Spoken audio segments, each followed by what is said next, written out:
2022년 부동산 어떻게 흘러갈까요? 많은 시청자분들께서 궁금하실 텐데 제가 이번에 방향을 잡아서 과연 향후에 2022년은 어떻게 흘러갈 건지, 그리고 분기별로 또 나눠서 세부적으로 어떤 방향으로 흘러갈 건지에 대해서 한번 살펴보는 시간을 가질 건데요. 자, 일단은 먼저 지금 서울 아파트의 평균 매매 가격을 보면 예전에 2009년에서부터 현재까지 이제 가격 흐름을 보실 수가 있는데, 2014년 그리고 15년을 기준으로 이제 가격 상승폭이 굉장히 많이 컸던 걸 볼 수가 있습니다. 자, 그만큼 서울 아파트의 평균 매매 가격은 2014년 이후부터는 꾸준하게 상승을 했다, 이렇게 보시면 되시고요. 자, 2022년 부동산 전망, 일반 분들은 과연 어떻게 생각하는지 한번 그 기사의 내용이 나와 있는데요. 내년에는 2명 중 1명은 상승할 거다라는 기사가 나와 있어요.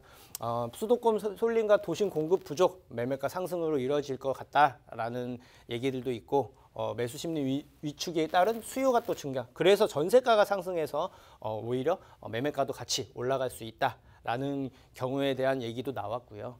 그리고 이제 대선 그리고 규제 관련돼서 이게 과연 가장 큰 최대의 변수다라고 얘기가 나와 있습니다.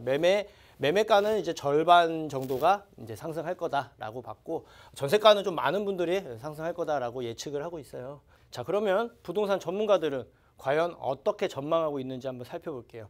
11명한테 이제 물어봤대요. 그랬더니 10명은 이제 부동산 상승할 거다. 그리고 이제 하락은 1명이다. 그리고 이제 대선이 최대 변수가 될 거다라고 얘기들을 했다고 합니다.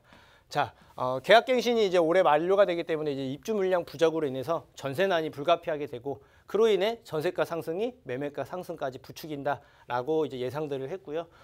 지금 그 대선에 따라서 일부 하락이 되거나 상승할 수 있을 가능성이 존재한다라고 얘기가 나와 있고, 또 이제 계속 도심의 유입이 가속해서 집값 그러니까 하락 위험 요소는 없다라고 얘기를 하고 있고, 그리고 이제 어떻게 해야 되는지 방향까지도 잡아놨더라고요. 자, 그렇다면 그런 이 부분에 있어서 자, 지난 부동산 우리가 지금 아까 2014년부터 상승을 했다고 말씀을 드렸는데, 그게 과연 그 이유가 뭔지에 대해서 큰 틀에서 한번 살펴볼 필요가 있습니다. 자, 일단은 재테크할 수단이 많이 사라졌죠. 예. 안전한 투자를 모두가 선호를 하는데, 예전에는 이제 예금 같이 이제 안전한 수익원이 있었습니다.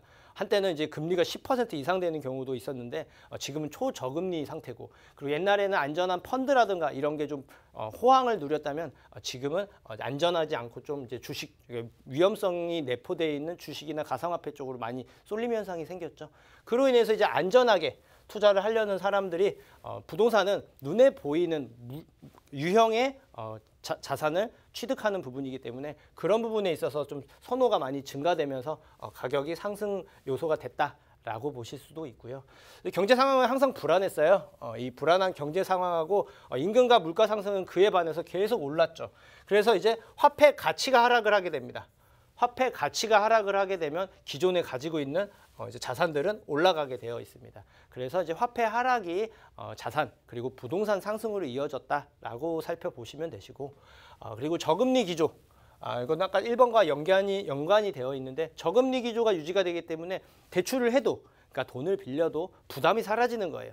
그리고 사라지는 만큼 다른 쪽에 투자를 하게 된다면 그 가치가 상승할 수 있는 가능성이 굉장히 높아졌기 때문에, 대출을 받아서 투자하는 비율이 높아졌다는 건 그만큼 수요가 늘어난 거고, 그에 따른 가격 상승이 좀 많이 늘어났다라고 보시면 되고, 그리고 이제 무엇보다 미디어 매체가 많이 발달을 했습니다. 예전에는 뉴스라든가 신문 기사를 통해서만 모든 걸 확인할 수가 있다고 한다면, 지금은 유튜브를 포함해서 모든 정보 매체를 인터넷을 통해 다 활용할 수 있고 찾아볼 수 있고, 또 내용도 굉장히 방대해졌죠. 네, 그렇기 때문에 그런 정보 획득이 쉬워졌기 때문에 미래에 어떻게 바뀔 건지 예측하기가 쉬워졌어요. 예전에는 뭔가를 하나 찾으려도 뭔가 일일이 다 찾고 물어보고 해야 됐다면, 지금은 어디에 여기 생긴데 어디에 뭐 일자리가 생기는구나, 이런 기사들을 쉽게 접해볼 수 있고, 거기에 맞춰서 미래에 어떻게 바뀔 건지 누구나 쉽게 예측이 가능하다는 거죠. 그러다 보니까 그 예측을 통해서 미리미리 선점해서 준비하는 사람들이 늘어나게 되고, 그에 따라 부동산 호황이 됐다, 이렇게 보시면 되십니다. 자, 그러면 지금 앞으로 부동산 하락 요인이 있냐 없냐를 한번 살펴봐야 하는데요. 자, 지금 초저금리 시대입니다. 그런데 문제는 최근에 금리 인상이 발표가 됐죠. 올 연내만 해도 2번이나 이제 인상이 돼서 0%대 제로금리에서 1%로 올랐습니다. 그리고 추가적으로 얘기를 했던 게 더 올릴 수 있다라고 또 경고까지 했어요. 자, 금리 인상이 되면 당연히 심리적으로 위축이 되고 부담이 늘어나기 때문에 부동산의 가격에서 하락할 수 있는 하나의 요인이 될 수 있다. 라는 얘기들이 있는데 이 부분이 어느 정도 하락 요인 중에 하나가 될 수 있겠고요. 자, 그리고 너무 많이 올랐어요. 그런 인식들을 많이들 갖고 있죠. 그런 인식과 함께 아예 너무 이제 접근하기가 어려워져서 집을 포기하는 사람들까지 생겨나고 그게 많이 증가할 거다라는 얘기들이 있습니다. 이로 인해서 가격 하락할 수도 있다라고 경고하는 사람들이 좀 있습니다. 그리고 대출 규제 이미 한창 하고 있죠. 그리고 세금 규제로 인해서 매수하려는 사람들의 많이 줄어들어서 그런 걸로 인해서 가격이 하락할 수 있는 요소가 생겼다라고 보고도 있고 또 무엇보다 대선 결과 그에 따라서 단기적으로 일부는 상승을 할 거고 일부는 하락할 거다라는 전망이 엇갈리고 있어요. 누가 되냐에 따라서 이제 어떻게 될 거다라는 얘기들이 있는데 이게 어쨌든 불확실성이라는 거거든요. 불확실성이 존재를 한다라는 건 가격 상승 측면에서 이제 그거를 누르는 하나의 요소가 될 수가 있습니다. 자, 이렇게 하락 요인이 없지는 않습니다. 자, 그러면 2022년 내년 부동산은 어떻게 흘러갈까요? 제가 여태까지 2010년부터 기준으로 삼아서 하나씩 이제 패턴을 분석을 해봤고 많은 경험을 통해서 대략적으로 큰 틀에서 예측은 되는데요. 처음에 초반에는 이제 대출 규제, 이제 DSR 40% 규제를 시작으로 해서 아직 대선에 대한 결과도 안 나왔고 불확실성이 좀 있는 바람에 조금은 상승보다는 보합 내지 일부 지역 같은 경우는 조금씩 하락할 수 있을 가능성이 있다라고 저도 생각을 합니다. 그래서 이제 하락세로 시작을 하면서 끝에는 갈수록 상승세로 끝날 가능성이 굉장히 높다라고 결론을 내려드릴 수가 있고요. 대선의 결과로 인해서 이제 누가 됐을 때는 바로 소폭으로 하락하다가 다시 상승하고 그리고 다른 경우는 이제 상승을 하다가 좀 안정화가 될 거다라고 보는데 장기적으로는 전체적으로는 상승할 수 있는 요소 대선의 결과 여부를 떠나서 중장기적으로는 일단은 상승할 수밖에 없는 구조적인 상승 패턴을 보이고 있다라고 보실 수가 있고 그리고 일부 개발지를 제외하면 급 상승도 급 하락도 없을 겁니다. 이미 어느 정도 시장의 가치가 반영되어 있는 상황이고요. 그게 갑자기 올란다던가 갑자기 떨어진다거나 하는 일은 없을 겁니다. 외부적인 요인 내지는 추가적인 무슨 대책이라든가 무슨 발표로 인해서 상승은 있겠지만 그게 아닌 그런 일부 개발지를 제외하면은 급 상승도 급 하락도 없을 걸로 예상이 됩니다. 자, 추가적인 개발 발표가 예정되어 있는 곳들은 그런 부동산들 그리고 고가가 아닌 중저가의 부동산들은 접근성이 좀 좋기 때문에 문턱이 높지가 않고 그리고 뭔가 바뀔 거라는 기대감 때문에 계속 상승할 거다라고 말씀을 드릴 수가 있는데요. 자, 내년 1월에서부터 3월까지 부동산 한번 살펴볼게요. 당장 1월부터 DSR 40% 제한 규정으로 인해서 심리는 위축은 될 거예요. 그리고 이제 대선을 앞두고 있죠. 예, 이제 3월에 대출이 하는데 대선을 앞두고 불확실성이 있기 때문에 좀 관망하는 사람이 늘게 되고 그에 따라 이제 가격 상승보다는 보합할 가능성이 좀 있죠. 대신 올 연말을 시작으로 내년에 이제 일부 재개발 지역을 발표를 할 거예요. 서울 같은 경우는. 그래서 그런 곳들은 이제 급상승을 할 가능성이 있고 그리고 이제 그 다음에도 계속 후보지를 선정을 할 텐데 거기에 따른 이제 결과가 1차 결과가 끝났기 때문에 2차에 대한 부분을 준비하면서 그럴 수 있는 가능성 높은 지역은 가격이 상승할 수 있을 가능성이 높아졌다라고 보시면 되십니다. 자, 내년 4월에서 6월에 부동산은 어떻게 흘러갈까요? 자, 이건 저도 좀 어렵습니다. 대선 결과에 영향을 좀 받을 거예요. 예, 단기적으로 누가 되냐에 따라서 바로 상승을 하거나 바로 하락할 수 있을 요소들이 좀 존재를 합니다. 자, 그리고 종부세가 이제 6월 기준을 앞두고 항상 그랬어요. 6월 전에 보통 한 3월, 빠르면 3월, 늦으면 4월부터 일부 뭔가 매도를 할 계획이 있는 사람들은 세금 때문에 미리 이제 급매로 나오는 경우들을 볼 수 있습니다. 그로 인한 일부 급매 매물 가능성은 있어요. 그리고 또 이 일부 급매를 통해서 또 가격이 하락됐다고 얘기를 하시는 사람들도 분명히 있을 텐데 그런 거에 현혹되지는 마세요. 왜냐하면 이건 일부에 급하게 뭔가 정리를 해야 되는 사람 기준이고 시장 가격은 형성이 되어 있는데 크게 하락하는 요소가 아닌 급매로 인한 일부 매물은 나올 수 있다라고 살펴보시면 되고 그리고 어떤 결과든지 불확실성 자체는 이미 제거가 되어 있는 상황이에요. 4월부터는. 그렇기 때문에 가치 있는, 변화 있는, 미래가 좋은 그런 부동산들은 계속 상승 추세로 전환이 될 거예요. 왜냐? 결과가 어쨌든 나와서 거기에 방향을 맞춰서 준비를 하겠죠. 네, 그래서 4월에서부터 6월까지는 계속 부동산들이 이런 흐름의 패턴을 보일 거다라고 말씀을 드릴 수가 있겠고요. 그리고 7월에서부터 9월 여기 같은 경우는 임대차 3법의 첫 적용, 네, 매물이 시장에 풀려서 이제 전세가를 올릴 수 있게 됩니다. 자, 이제 2년 거주를 했고 한 번 더 연장이 되는데 계약갱신 청구권으로 인해서 그게 이제 최초가 내년 7월 말부터 이제 풀리게 됩니다.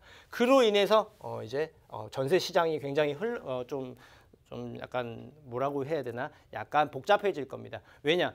몇 년 동안 가격을 못 올렸던 주인 입장에서는 그만큼의 이제 보상 심리로 인해서 가격을 많이 올릴 거고요. 그리고 일부는 전세가는 그대로 놓고 반전세 형태로 월세로 부담을 세입자에게 가중을 시킬 겁니다. 그런데 한두 사람만 그런 게 아니고 전체적으로 매물이 계속 쏟아지겠죠. 그로 인해 전세 시장이 불안하게 됨과 동시에 전세가가 상승하게 되고 그게 이제 다시 또 전세로 눌러 사는 사람이 일부 있을 거고 전세가가 올라가는 바람에 매매가가 얼마 차이가 안 나게 되면 매매로 돌아서는 사람들도 있을 거고 그에 따라 매매가까지 동반 상승할 가능성이 있다라는 점이에요.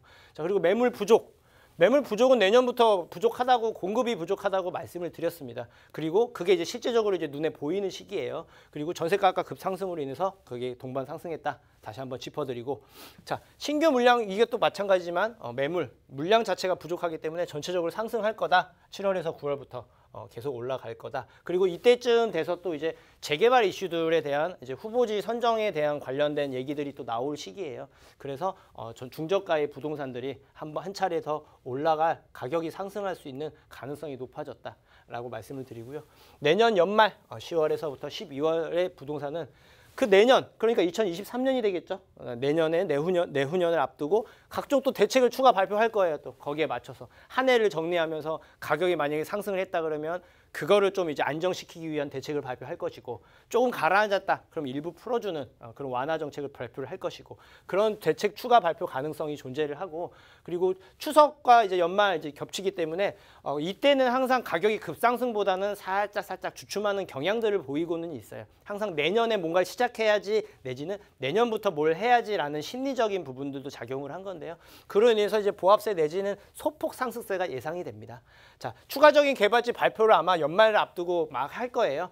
그런 걸로 인한 개발 기대감으로 그 지역을 포함해서 가능성이 있는 곳들은 계속 또 상승폭이 좀 커질 수 있는 그럴 가능성이 높아졌다라고 살펴보시면 됩니다. 자, 우리는 이 내용을 토대로 이제 어느 정도 눈에 보이는 현상들이거든요. 그래서 내년에 부동산 이제 전망이 이렇게 흘러간다면 우리는 과연 거기에 맞춰서 어떻게 준비를 해야 될지도 굉장히 중요한데요. 자, 재건축, 재개발이 예전에는 좀 그 물량도 많이 부족하고 못하게 막는 경우가 많았지만 최근에는 완화 정책과 공급 패턴으로 바뀌었습니다. 그렇기 때문에 재건축 가능성이 높거나 재개발할 수 있는 곳들은 더욱 많아지거나 더욱 이제 이슈가 되겠죠. 그래서 모든 걸 여기에 포커싱을 잡으시면 됩니다. 여력이 있으신 분들은 재건축이나 재개발 진행 중인 곳을 보시면 되실 거고 여력이 많지 않은 분들은 그럴 가능성이 있는 곳들로 선점해서 준비하는 지혜가 필요한 거죠. 자, 커져가는 양극화. 지금도 이미 작년, 재작년만 해도 서울이 많이 오르니까 지방이 이제 좀 맞춰서 키 맞추기를 올라가는 형태였다면 지금 또 반대로 고가의 아파트나 고가의 부동산들은 그대로 가격이 유지하거나 상승한 추세인 반면에 중저가의 아파트들이 지금 급매로 나오면서 매물 가격이 하락했다는 기사들을 볼 수가 있는데요. 더욱더 심화가 될 겁니다. 그렇기 때문에 그 양극화에 대비해서 이왕이면 지역 선택을 했을 때는 그래도 모두가 접근하고 싶어하는 서울 쪽으로 방향을 잡으시는 전략이 굉장히 중요하다라고 말씀을 드릴 수가 있겠고요. 자, 소액 투자의 경우는요. 서울 역세권, 역에서 가까운 곳에서 재개발 가능성이 좀 있는 노후화가 심하게 되어 있거나 아니면 주변에 개발 계획이 확정돼서 뭔가 변화가 예정되어 있는 곳들 주변을 꼭 그런 유망지 쪽을 보시는 걸 추천을 항상 드리고요. 그 다음에 여력이 좀 많으신 분들은 재건축 확정된 곳들 이미 추진하려고 하는 곳들, 가능성이 높은 곳들 내지는 재개발이 이미 확정돼서 하나씩 진행 중인 곳들로 가시면 지금보다도 가격 상승이 좀 더 안전하면서 상승을 누릴 수가 있기 때문에 그런 쪽으로 이제 투자 방향을 잡으시는 전략이 중요하다라고 말씀을 드리겠습니다.